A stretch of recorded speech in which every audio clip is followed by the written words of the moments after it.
বাংলাদেশের প্রেক্ষাপটে তার যে পরিমাণ ভক্তকুল আছে, তার সিনেমার যেরকম পপুলারিটি আছে, সেই জায়গায় সত্য কথা বলতে এখনো কেউ দাঁড়াতে পারেনি।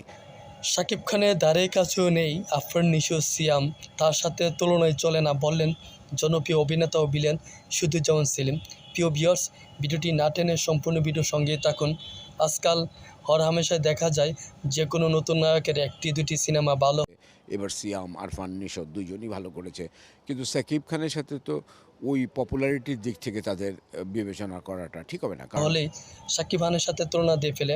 এই বিষয় নিয়ে সিদ্দুজ্জামান সেলিম বলেন, বাংলাদেশের প্রেক্ষাপটে শাকিব খানের যে এরকম ভক্তকুল আছে, তার সিনেমার যে পপুলারিটি আছে, সে জায়গায় সত্যি কথা বলতে এখনও কেউ দাঁড়াতেই পারেনি।